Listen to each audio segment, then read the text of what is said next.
16, 17 వచనాల్లో చదువుకుందాం. కావున ఇక మీదట మేము శరీర రీతిగా ఎవరినైనను ఎరుగము. మేము క్రీస్తును శరీర రీతిగా ఎరిగి ఉండినను ఇక మీదట ఆయనను అలాగ ఎరుగము. కాగా ఎవడైనను క్రీస్తునందున్న ఎడల వాడు నూతన సృష్టి, పాతవి గతించెను, ఇదిగో క్రొత్తవాయెను. దేవుని పిల్లలారా, దైవజనుడు పౌలు ఈ కొరింథీ సంఘం గురించి, కొరింథీలో ఉన్నటువంటి సంఘం అంటే కొరింథీ పట్టణంలో ఉన్నటువంటి సంఘానికి పౌలు గారు రాస్తున్నటువంటి పత్రికలు. ఆయన సువార్త ప్రకటించిన చోటల్లా సంఘం కట్టబడేది. ఆ రోజుల్లో అక్కడ సంఘం కట్టబడి రక్షించబడినటువంటి ఆత్మలకి అక్కడ ఒక సహోదరుని ఏర్పాటు చేసి ఆయన మళ్ళా ఎదరికి వెళ్ళిపోయేవాడు. అలాగ కొన్ని సంఘాలు కట్టబడిన తర్వాత తిరిగి రావడానికి అవకాశం లేక పత్రికలు రాసి పంపించేవాడు.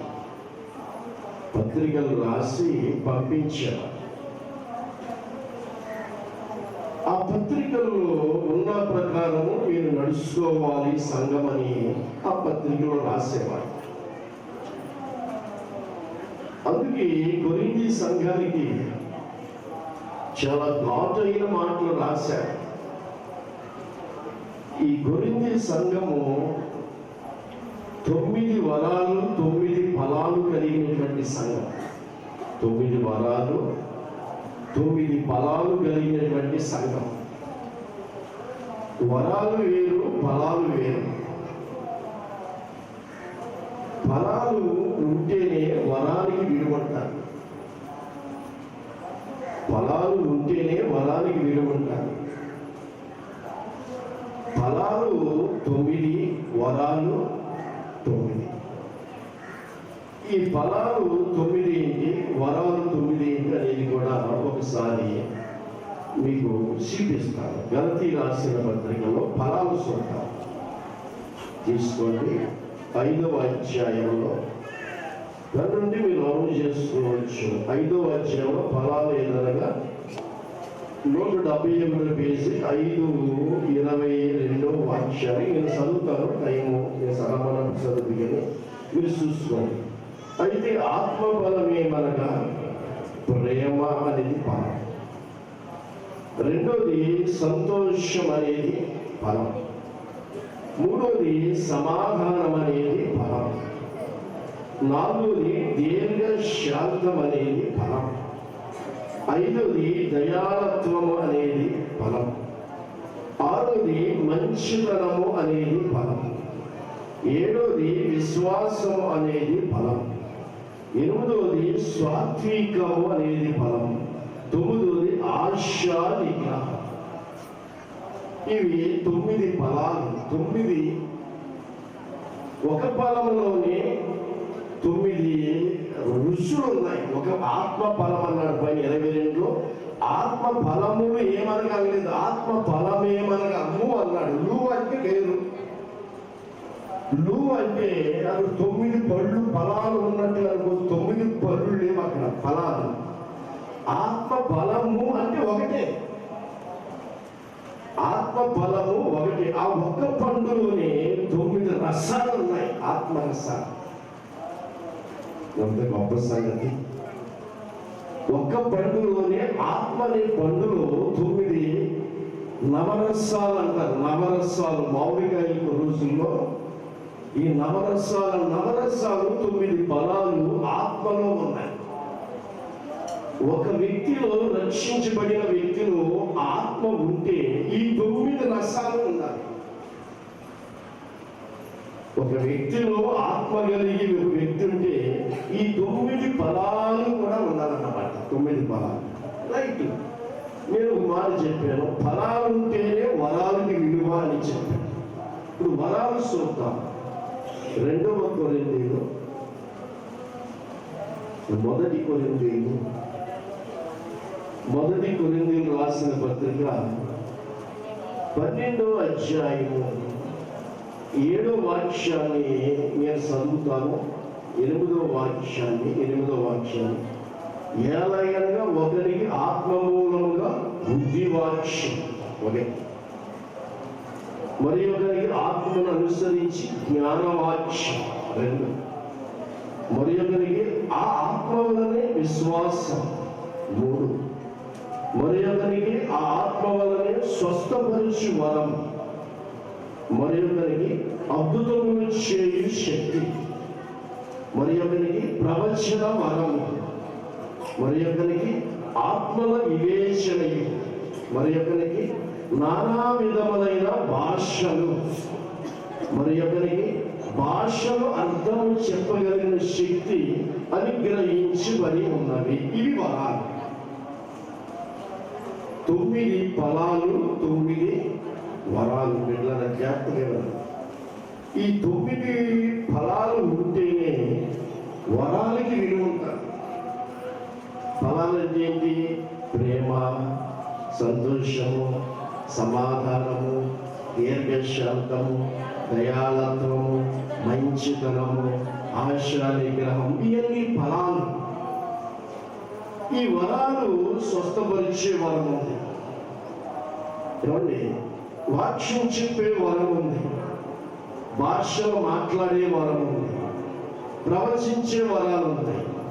ఇప్పుడు ప్రజలు, దేవుని పిల్లలు వరాల గురించి ఆరాటపడుతున్నారు కానీ ఫలాల గురించి ఆరాటపడతారు. ఏదైనా వరం ఉంటే ప్రజలు నా దగ్గరికి వస్తారు. సేవకులు కూడా అదే. ఏదైనా ఒక దెయ్యాన్ని వరం వెలగొట్టే వరం ఉంటే బాగుండు నాకు, ఒక రోగుల్ని బాగు చేసే వరం ఉంటే బాగుండు నాకు, అద్భుత కార్యాలు సూచక్రియలు చేసే వరం ఉంటే బాగుండు నాకు అని ఆశిస్తారు సేవకులు. మంచిదే. తప్పనిసరిగా ఏదో ఒక వరాన్ని దేవుడు సేవ చేసే సేవకులకి, దేవుని పిల్లలైన సంఘంలో ఉన్న వాళ్ళకి దేవుడు ఇస్తాడు తప్పనిసరిగా ఆసక్తిని బట్టి. ఎందుకు ఇస్తాడంటే సంఘ క్షేమాభివృద్ధి వరకు. వరం ఎందుకు ఇస్తాడంటే పిల్లలని డబ్బు సంపాదించడానికి కాదు, దెయ్యాలను వెలగొట్టడానికి రేటు, రోగాల్ని బాగు చేయడానికి రేటు, ఏమండి, లేకపోతే మరొకటి ప్రవర్శించడానికి రేటు, వాక్యం చెప్పడానికి రేటు. వాక్యం చెప్పడానికి కూడా ఈరోజు రేట్ అయితే సేవకులు ఉన్నారు. అయ్యా, ఆసక్తి కలిగి దేవుడు మిమ్మల్ని వాడుకుంటున్నాడు కదా, కాస్త మేము సభలు పెట్టుకుంటున్నాం, మాకు వచ్చి సువార్త చెప్తే సంఘం బలపడితే వెళ్ళి చిన్న సేవకుడు, దేవుడు వాడుకుంటున్న సేవకుడి దగ్గరికి వెళ్తే ఆ సేవకుడు ఏమంటాడు తెలిసా? మధ్యవర్తిని పురమాయించి బ్రోకర్ని అయ్యగారికి 60,000 ఇస్తే వస్తాను అని చెప్తాడు. అయ్యగారికి 2,000 అంట, 60,000 ఇస్తే వస్తాడు అని చెప్పి. ఏమండి, విశ్వాసం మీద ఆధారపడి సేవ చేసేటువంటి వాళ్ళు 60,000 ఎక్కడ ఇవ్వగలుగుతారు? మనం బ్రతకడమే విశ్వాసం మీద ఆధారపడి మనం జీవిస్తూ ఉంటాం. ఏదో సంఘము, పల్లెటూరులో సంఘము ఆత్మీయంగా ఎంత బోధించినా ప్రజలు ఏం చేస్తారంటే కొన్ని సందర్భాల్లో పరిస్థితులను తట్టుకోలేక తృప్తిలుతా ఉంటారు. పిల్లలు గమనించండి, పల్లెటూరులో ఉన్నాడు. అదే సిటీలో ఉన్న సంఘాలకి ఈరోజు చూస్తే, సిటీలో ఉన్న సంఘాలు ఎడ్యుకేట్స్ బాగా చదువుతున్న వాళ్ళు, ఆఫీసర్లు, ఉద్యోగస్తులు వస్తారు. వాళ్ళు వాక్యాన్ని అర్థం చేసుకుంటారు. వాళ్ళు ఆత్మీయంగా ఉన్నటువంటి పరిస్థితులు అక్కడ కనిపిస్తూ ఉంటాయి. పల్లెటూరులో ఉన్న ప్రజలు కాస్తంత చదువు తక్కువగా ఉన్నవాళ్ళు, కష్టపడి పని చేసుకునే వాళ్ళు, రెక్కాడితే కానీ డొక్కాడని పరిస్థితుల్లో ఆత్మీయంగా ఎదగడం అనేది కష్టమైన పరిస్థితి. వాళ్ళని మనం రౌద్రముగా వాళ్ళు ఇలాగున్నావు అలాగున్నావు అన్నంత మాత్రానే వాళ్ళు ఒకసారి పల్లెటూరులో మాత్రం అవ్వలేదు. అందుకే ఈ పల్లెటూరులో ఉన్న సేవకులు వెళ్ళి ఆ పెద్ద పెద్ద సేవకులు సంఘాన్ని బలపరుచుకుందామని అడిగితే వాళ్ళు ఏమంటారంటే, వాళ్ళు క్యాష్ చేసుకోవడానికి ఈరోజు బిజినెస్ గా తయారైనటువంటి పరిస్థితులు ఉన్నాయి. అందుకే వీళ్ళని గమనించండి. ఇక్కడ మనం చూసినట్లయితే ఈ వరాల గురించి ఆరాటపడుతున్నారు కానీ ఫలాల గురించి ఆరాటపడట్లేదు. ఫలాలు ఉంటేనే వరాలకి విలువ ఉంది. ఏమంటే ఆవిడ ప్రవచనం చెప్తుందండి, బండ బుద్ధులు పెడుతుందండి అంటారు. మరి విలువ ఉందా? ఆవిడ ప్రవచనం చెప్తుందండి, నోట్లో ఏం మాటలు వస్తాయంట? బండ బూతులు తిడతాదండి. బలం లేదు, వరం ఇచ్చాడు దేవుడు. అప్పుడు ఈ బలం లేకపోవడం వల్ల వరానికి ఏమొచ్చింది? అవమానం వచ్చింది. చూసేవా?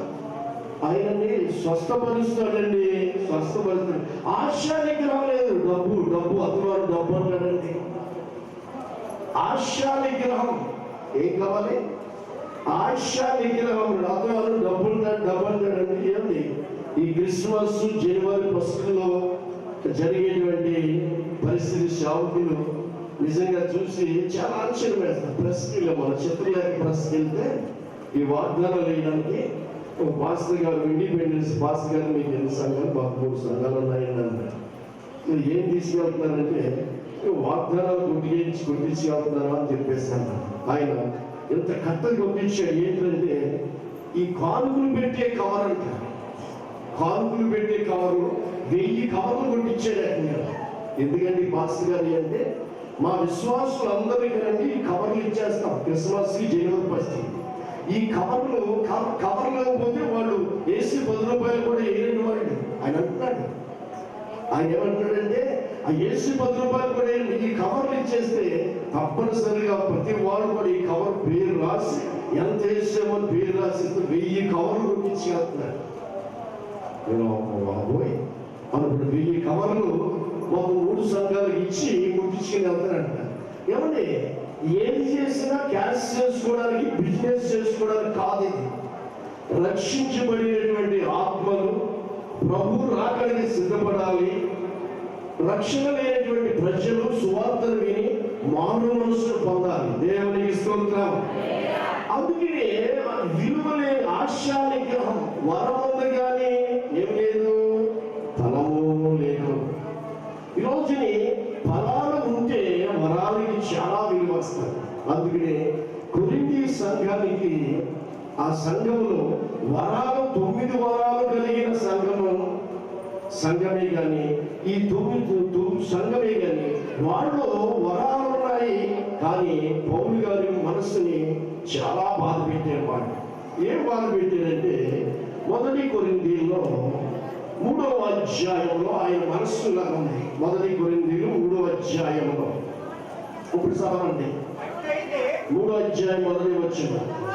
ఆత్మ సంబంధమైన మనుషులు మాట్లాడుకునే సంభాషణ ఎలా ఉంటుందండి? కనిపించదు. బ్రదర్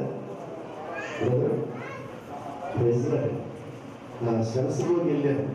ఒక ఆయన వచ్చాను, ఉన్నానండి ప్రెసిడెంట్ చూస్తే నా పక్కన నా భార్యను చూసి ఆవిడ చూసి ఆవిడ సమర్పణ చూసి, ఆవిడ పాస్టర్ గారు కదండి, మీరు పాస్టర్ గారు అయ్యి ఉంటారా? దేవునికి స్తోత్రం అనుకున్నాను. దేవునికి స్తోత్రం. సరే, అభిరుచికి వెళ్ళాము. కొన్ని సందర్భాల్లో ఆలస్యం అయిపోయి రావడం జరిగిన భోజనం అభిరుచికి వెళ్ళాము. ఇద్దరం కలిసి కూర్చున్నాం. ఆర్డర్ ఇచ్చి అక్కడ సప్లై చేసి సూపర్వైజర్ ఉంటాడు. ఆ సప్లై చేసి కాకుండా ఆర్డర్ చేసుకుని సూపర్వైజర్ ఆయన వచ్చాడు. ఆ డార్క్ లైట్లో కూడా కూర్చున్నాడు. అయ్యారు, మీరు పాస్టర్ గారా?